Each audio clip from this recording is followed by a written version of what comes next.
مہنگائی کے ستائے عوام پر ایک اور بوجھ، ہائی سپیڈ ڈیزل 31 روپے 5 پیسے مہنگا، پیٹرول کے نرخ 5 روپے 44 پیسے بڑھا دیے گئے، ہائی سپیڈ ڈیزل کے دام 356 روپے 35 پیسے ہو گئے،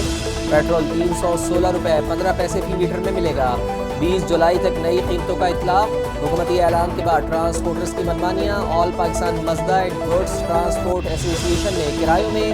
10% اضافہ کر دیا۔ اب سے یہ ذمہ داری دی جائے گی روزانہ کی بنا کے اوپر وہ قیمتوں کا بین الاقوامی منڈی کے لحاظ سے فیصلہ کرے۔ روزانہ کی بنیادوں پہ یہ جو قیمتوں کے تعین سے یہ ہوگا کہ ایک جو گلا کیا جاتا تھا کہ جی فوری ٹرانسفر نہیں ہوتی، وہ روزانہ کی بنیادوں پہ اتار چڑھاؤ جتنا ہوگا وہ ٹرانسفر ہو جائے گا۔ پیٹرول اور ڈیزل مہنگا یا سستا ہر روز فیصلہ ہوگا، حکومت نے قیمتوں کی روزانہ تعین کی ذمہ داری اوگرا کو سونپ دی، ریٹ عالمی مارکیٹ کی صورتحال دیکھ کر مقرر کیا جائے گا، بین الاقوامی منڈی میں نرخ کم ہونے پر حکومت سے پوچھے بغیر صارفین کو فوری ریلیف دیا جائے گا۔ وزیر پیٹرولیم کا اعلان، علی پرویز ملک کی عطا تارڑ کے ساتھ پریس کانفرنس، کہا یومیہ ڈی ریگولرائزیشن کا فیصلہ شفافیت یقینی بنانے کے لیے کیا گیا، عوام پر کوئی اضافہ بوجھ نہیں ڈالا جائے گا، جبکہ مصنوعی قلت پر سخت ایکشن کی وارننگ۔ عطا تارڑ بولے کسی کو ناجائز منافع خوری کی اجازت نہیں دی جائے گی۔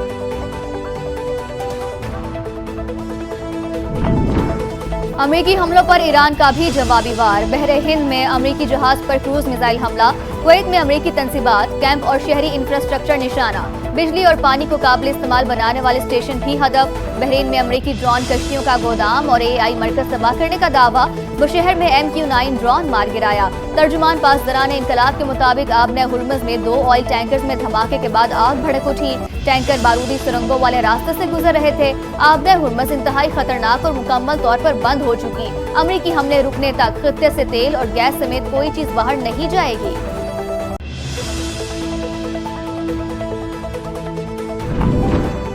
مذاکرات اور جنگ ساتھ ساتھ چلنے کی پالیسی ختم، حملے مزید 2 سے 3 روز تک جاری رہے تو ایران بھی طبل جنگ بجا دے گا، ایرانی سپریم لیڈر کے مشیر محسن رضائی کا بیان۔ ایرانی میڈیا نے ہرمزگان میں شہید 8 افراد کی تصاویر جاری کر دی، شہداء میں 4 مرد اور 4 خواتین شامل۔ ترجمان وزارت خارجہ اسماعیل بقائی نے امریکی حملوں کو جنگی جرم قرار دے دیا، کہا ایرانی عوام پہلے سے کہیں زیادہ پرعزم اور متحد ہیں، سفاک دشمنوں کو سخت جواب دینے کے لیے پوری طرح تیار ہیں۔ وزیر خارجہ عباس عراقچی بولے شہداء کا خون رائے گا نہیں جائے گا، آخری سانس تک وطن کا دفاع کیا جائے گا۔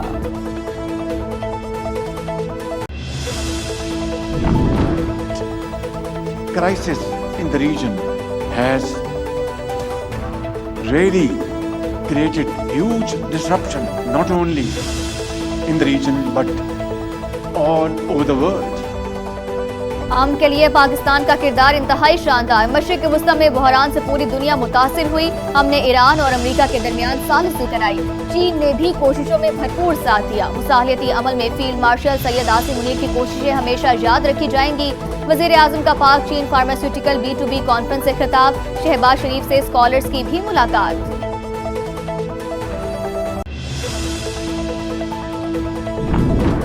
شیر ہے جنہوں نے کوٹلی کو، ڈڈیال کو، میرپور کو